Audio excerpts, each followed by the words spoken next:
देखी भैया, एक जना के मेहरारू अपना पति से का कहली ह आ कैसे कहली ह आ कौना भाव में कहली ह। ए भैया,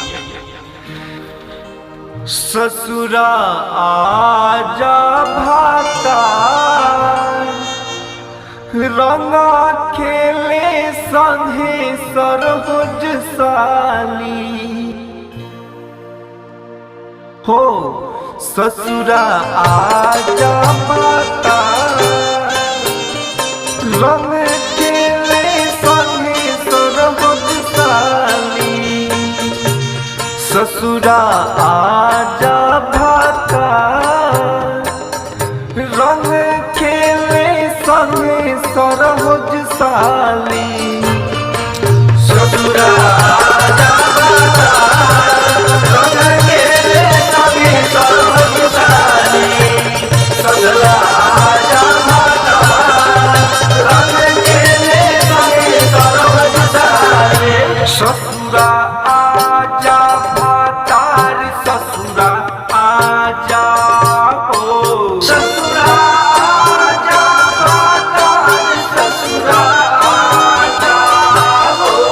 ससुरा आजा भातार ससुरा आजा हो।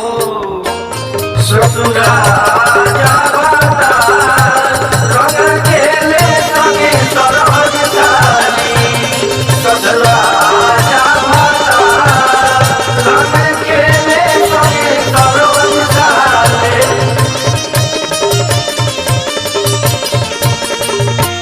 जब अइहा तू बहरा से सैया, अइहा तू सैया, अइहा तू सैया, अइहा तू बहरा से जब हमर सैया। अइहा तू सैया, अइहा तू सैया। ससुरा आजा भातार रंग खेले संगे सरहुज साली हो। ससुरा आजा भातार रंग खेले संगे सरहुज साली। आजा भातार ससुरा आजा हो। रंग मालइहा गुलाल रंग खेले संगे सरहुज साली। ससुरा आजा भातार रंग खेले संगे सरहुज साली। ससुरा आजा भातार रंग खेले संगे सरहुज साली। ससुरा आजा भातार रंग मालइहा गुलाल रंग खेले संगे सरहुज साली। से लइबा हो कहवा से लइबा। ससुरा अइहा भातार ससुरा अइहा हो। से लइबा से लइबा।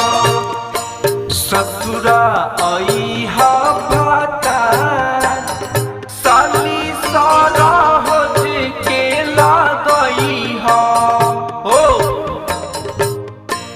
ससुरा अइहा भातार ससुरा अइहा